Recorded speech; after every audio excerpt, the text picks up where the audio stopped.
This is the Phillies Talk Podcast, presented by Team Toyota. I'm Corey Seidman, and I'm joined by Jim Salisbury here on a Tuesday.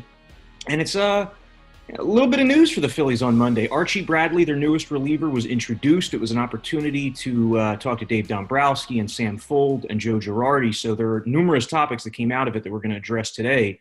But Jim, let's start with Archie Bradly. What did you make of his introduction? You're speaking with him, and I mean, the topic on everybody's mind is he going to be the closer?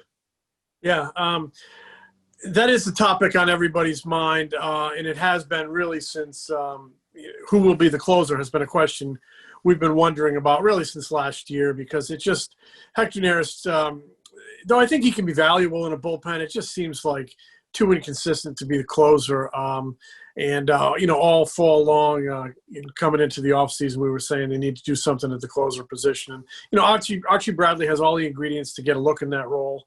I would imagine he's probably going to be the guy, when opening day rolls around and bullpen door swings open. Certainly the Phillies official website thinks he's going to be the closer, because on the depth chart of the official Phillies website at Phillies.com, he is listed first among the relievers with a CL next to his name. So they project him as the closer. I think deep down inside, Joe Girardi's thinking he's the closer. Dave Dombrowski made it very clear when he was hired in December that he likes a lockdown closer. Archie Bradly has some experience as a closer, a wealth of experience at the end of games. I think he can deal with that anxiety. He moved to the bullpen in 2017, and it really seems to agree with him. Seems to have developed a persona, with the big bushy beard, and it seems like he really likes to compete. And he's got a lot of personality, as we learned in that Zoom call yesterday.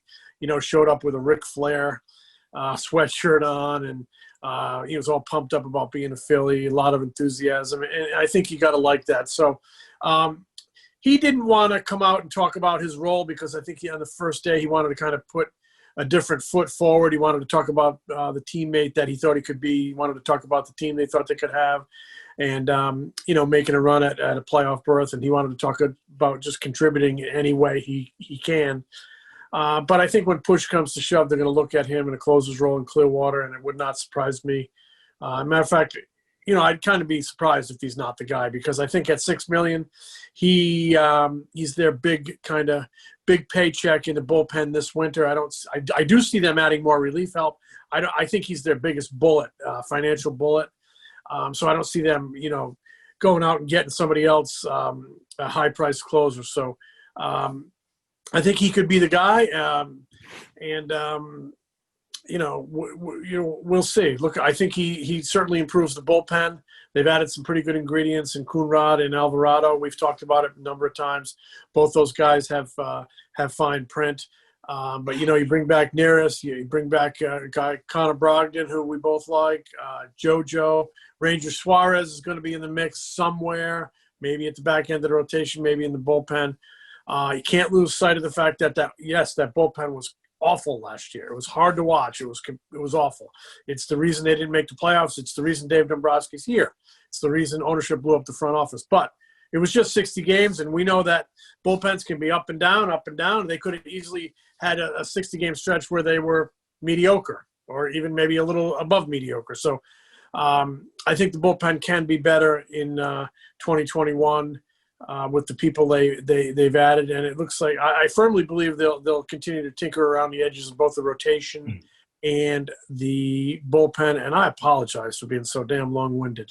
No, it's good info, Jim. I mean, what I'll say is, yes, the Phillies need a closer. However, they also struggled in the eighth inning last year. They had a 4.67 ERA in the eighth inning. They had an ERA of 5.30 in the seventh inning. So the back end of the bullpen was a problem either way, whether it was the seventh, eighth, or ninth. Getting Bradly, if he pitches the ninth, would slot Hector Neris probably back to the eighth, so it improves you there theoretically. They just need these guys to pitch well. But from the perspective of Bradly, rather, the one-year deal you have to love, right? Because now he has to go prove himself again if he wants a multi-year deal after this season.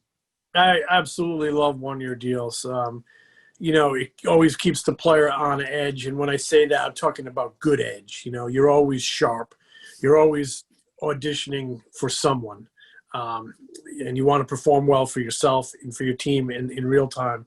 But there's always that carrot out in front of you. So he should be motivated to have a big year, whether he's in the 7th, 8th, or 9th inning. I agree with you. You can slot Nearest back to maybe a less pressurized role, but we all know sometimes the save is in the 7th inning. Sometimes the save is in the 8th inning. Sometimes the hardest 3 outs in the game are in those innings. So he's still going to have to deal with high leverage, with the anxiety that comes with it, and handle it. He's had some good stretches in the Phillies uniform. He's had some down stretches. So Hector needs to kind of get on a good roll. They need a lot of good things to happen out there. Guys need to perform well, and that's what it comes down to, right? They need to stay healthy. They need to perform well. I think there's a lot of momentum involved in the bullpen. I think when guys are successful, they can feed off each other, and it becomes a team within a team. So I'm interested to see how it all comes together, but I think they're better with Bradly. I think they could be better with Alvarado if he's healthy. And go out and get, one more. Stay in contention. Stay playoff relevant for 3 months. Keep a little room in your payroll, and then go out and try to make a good trade and see where it takes you. That's how I would approach things. Well, Archie Bradly ingratiated himself quickly to this fan base by campaigning for JT Realmuto in the first few days of his being a Philly. He did it yesterday on Twitter.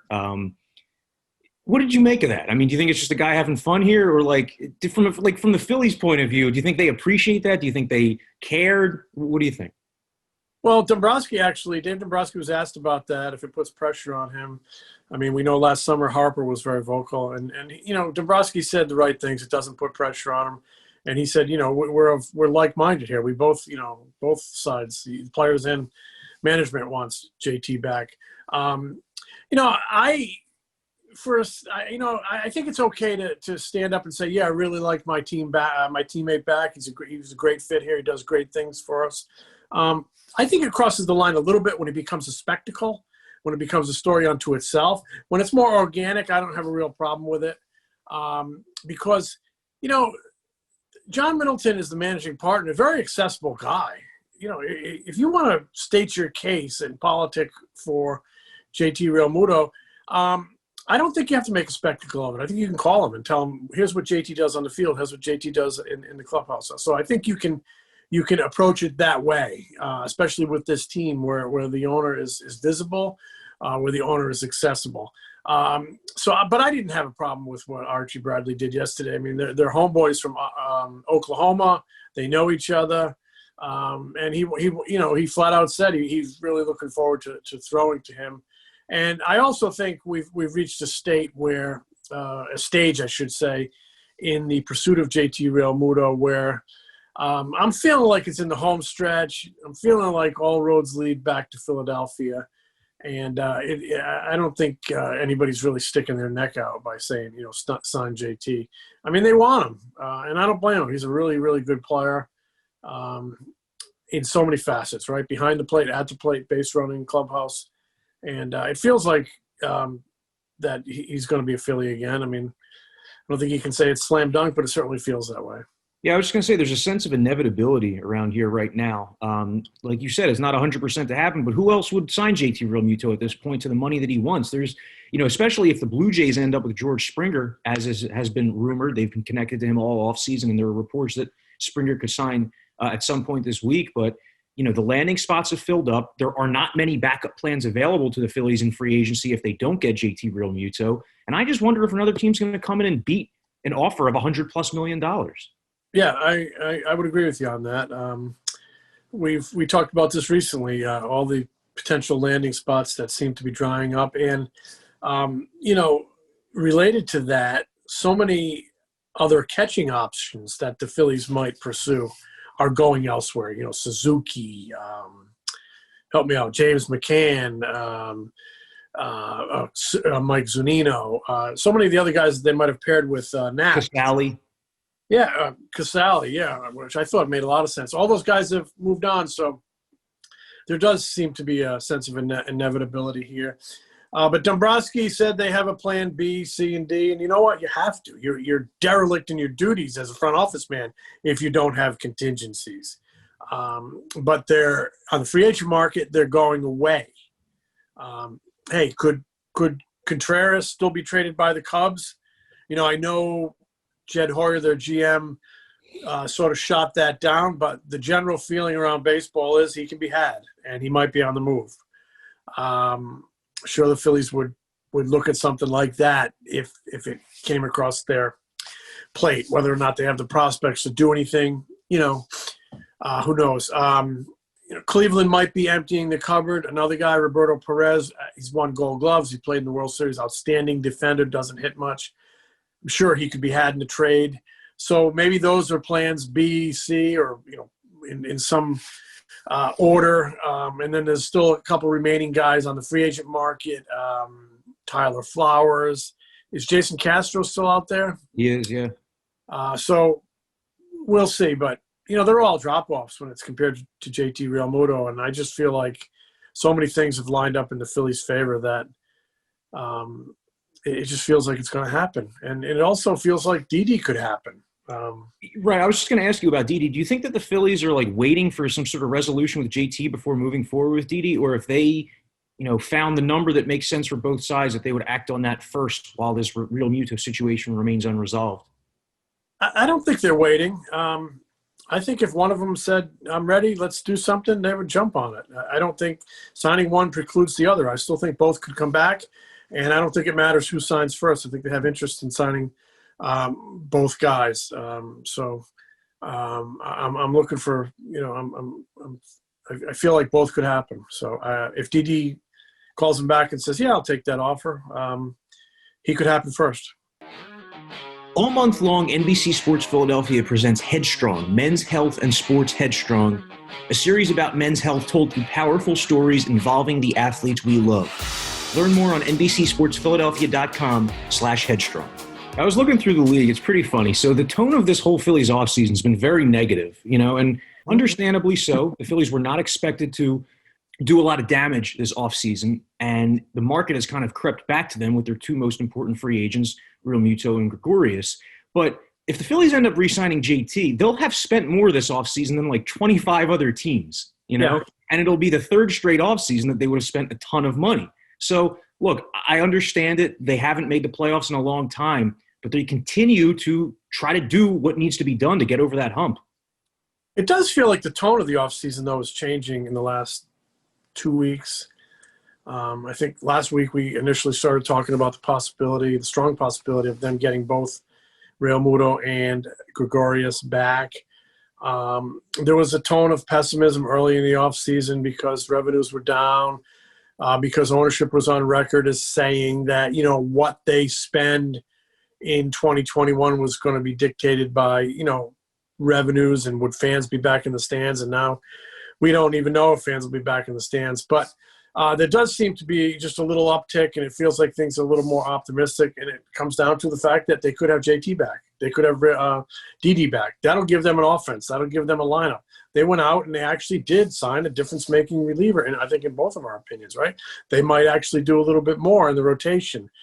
They might do a little bit more in the bullpen. I think if they add somebody at the back end of the rotation, maybe – for the third or fourth time, Vinny Velasquez gets a shot in the bullpen. Maybe this is the time he embraces it.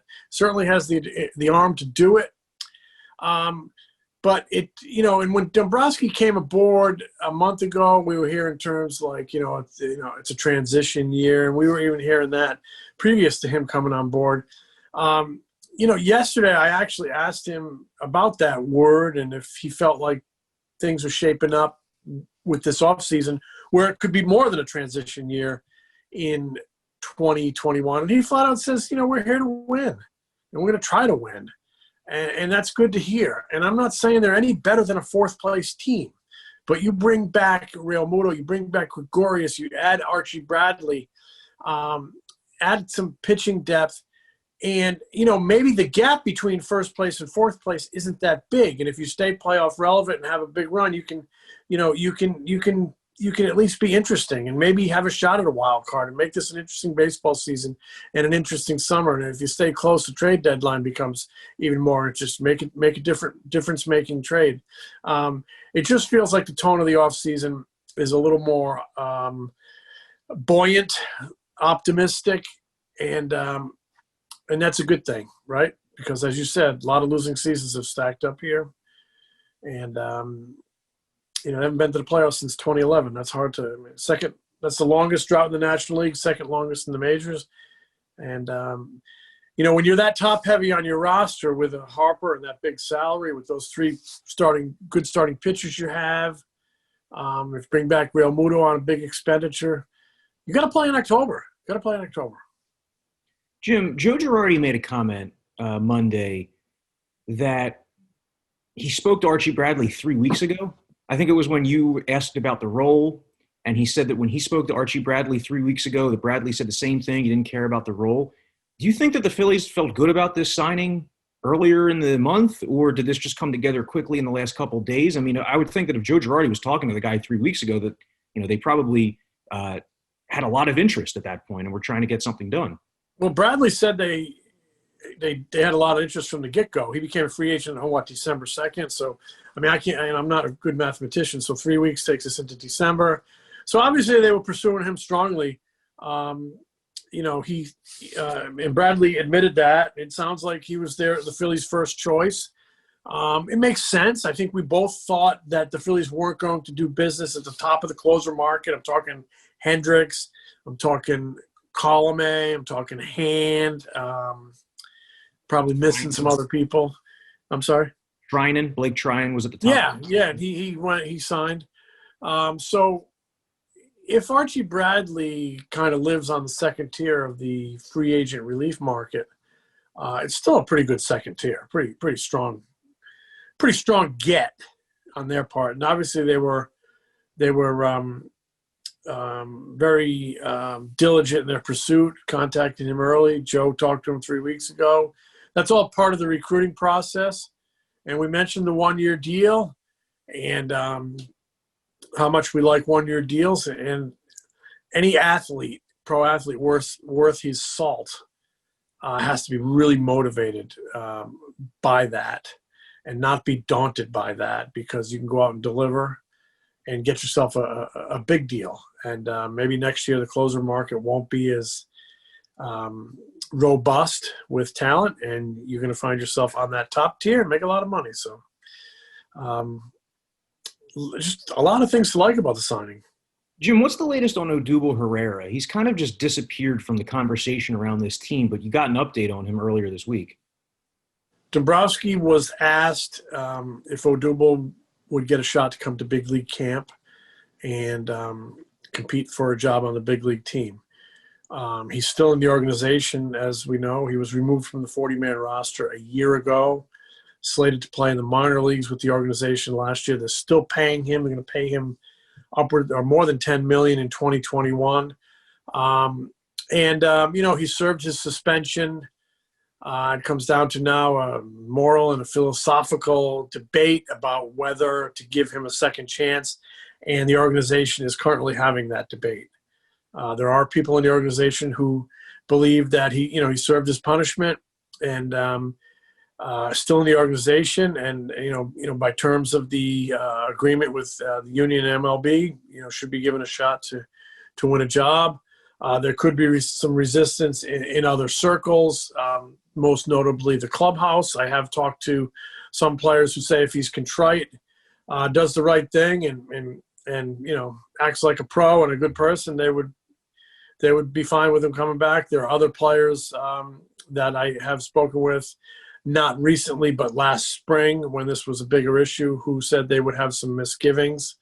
But it just comes down to, are you willing to give the guy a second chance? I mean, in New York, Domingo Germán is going to get a second chance. He was suspended for violating the domestic violence policy in MLB. So it's something, we're going to continue to watch here as the days tick down to spring training, whether Odubel's going to come to camp, whether he can win a job. If he's on top of his game, I think he can help them. But he hasn't played a lot. He didn't, he played a little bit of winter ball. He kind of disappeared from that. I haven't seen his name pop up recently. It would not surprise me if he is an invite to big league camp. I'm not saying they're going to commit to him on the roster, but it would not surprise me if, how many months after the incident and after the suspension, many months after the incident, many months after the suspension, that they at least give him a chance to come into camp. If you've been looking for a new or certified Toyota, come be part of the team. With inventory arriving daily, we'll help you find a vehicle that works for your lifestyle and budget. We'll continue to ensure that your next buying experience is as safe and efficient as possible. Our service center is open with easy online scheduling and a quick, clean process to get you back on the road safely. So head to teamtoyota.net and be safe, be strong, be a team. On the topic of second chances, who knows if Jared Porter is going to get another chance in baseball after what broke late Monday night, an ESPN report that the recently hired Mets general manager had sent these explicit and unsolicited text messages to a female reporter with ESPN in 2016 when Porter worked with the Cubs. The details are extremely troubling. I mean, dozens and dozens of texts in a row, some of them including pictures that you should not be sending anybody unsolicited. Between Jared Porter and then you remember what happened with the Astros executive Brandon Taubman a few years ago in the Astros clubhouse, this is not a good look around. I mean, it's not that baseball is the only place where this is happening. You can never underestimate the creepiness factor for these guys in power who feel untouchable.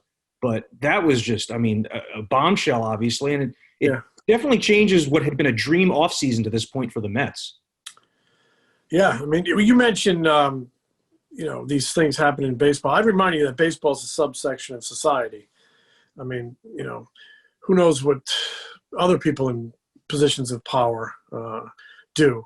But that's the big area where you cross the line. You're in a position of power, and you cross the line of common decency. And the Mets made a swift choice to move on from him just a month after they hired him. And it's a shame, but you got to be accountable for your actions, and that was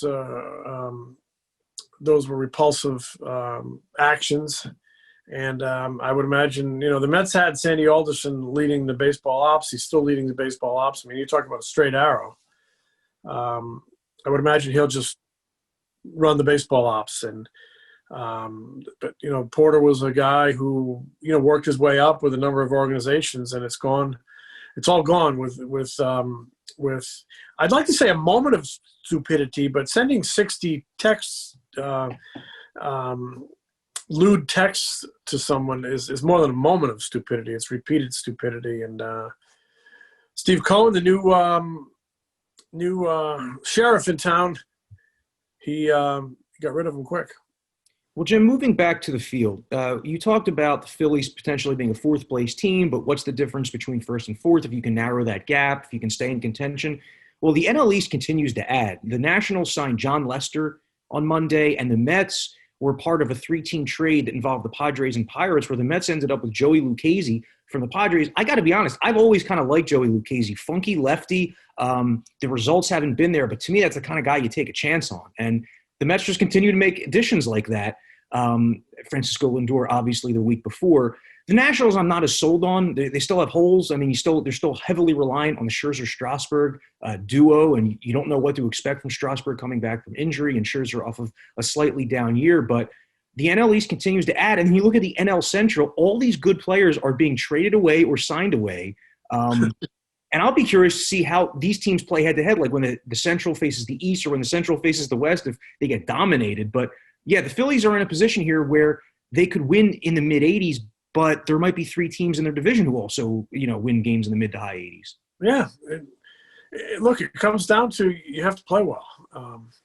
I like the Nationals' pickup of Lester. He's not number one anymore, but give you some innings in that 4 or 5 spot, and he's obviously a total gamer. I mean, we forget he's a cancer survivor, and he's going on to do great things. He really was a big piece in the Cubs World Series victory, big piece of them building a championship culture over there. And he's left-handed. I think the Phillies actually could add some starting depth here, and lefty would be a good call. And I thought Lester would be a guy to maybe take a look at. J-Hap's still out there. Paxton is still out there on the left side. Who else? I'm sure. Anibal Sanchez, a right-hander, he's going to throw him and Julio Teheran are going to throw a workout for scouts today down in Florida. All those guys, Brett Anderson, Cahill, somebody like that, maybe can come in and give you some innings at the back end. What about Cole Hamels? And Cole Hamels too. We've talked about him a million times, but doesn't sound like he's going to be ready to throw for a while. But he could be a mid-season guy to keep an eye on, like Roger Clemens used to do. So Hamels might, have a pretty interesting little plan here. Get that shoulder built up, get healthy, and maybe go help a team in the second half in kind of I don't think he's not in his prime anymore, but I still think he knows how to pitch and knows how to win. So yeah, he'd be a very interesting name to keep an eye on later on. But I still get the vibe the Phillies are trying to tinker around the edge. Dombrowski sort of alluded to that yesterday. Add a little bit more pitching, and I don't rule out Ranger Suarez in that rotation, getting a look in camp. So you can put Velasquez into the bullpen, and I know people are tired of hearing this. I'm tired of saying it, but he's back. He's got an arm. Probably is. I can pretty confidently say, finally, this is going to be his last year in Philadelphia. You got to get something out of him in some role. So, Jim, what about Jose Quintana? He's a lefty. I think he's a potential buy low kind of guy because he's coming off of, he had a down 2019 and only made 4 starts in 2020, dealt with some injuries. But prior to that, he was a really consistent mid-threes ERA guy with the Chicago White Sox and Cubs. Add him to the list. He's another guy. Those are the type of guys you kind of got to roll the dice and hope they got one more, last maybe a half season in them, right? For $1 million, you take 15 decent starts, give you some innings, take some pressure off people, allow you to use other people in the bullpen because it's going to be a different year. You're going to have to protect guys because last year everybody's workload was down. Now you can't just expect guys to pitch 210 innings. it's going to be a challenge. You're going to need depth, and the good thing is there's a lot of it out there in this free agent market still. There's a lot of guys. Ian Kennedy's out there, more of a reliever at this stage, but he's bounced between the two. Gio Gonzalez is out there, another lefty. Sort of ageless at this point. Seems like he's been around forever, but I kind of feel like one of those types might end up here. Maybe it's on a minor league deal, kind of a prove it in camp. Maybe it's on a low base big league deal.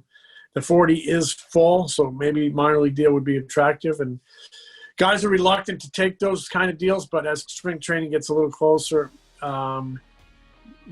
maybe they will. Well, an eye remains on starting pitching and bullpen help with JT Realmuto and Didi Gregorius potentially also coming back to the Phillies. So many irons in the fire, and we will have all the latest here on the Phillies Talk podcast. Thanks for listening.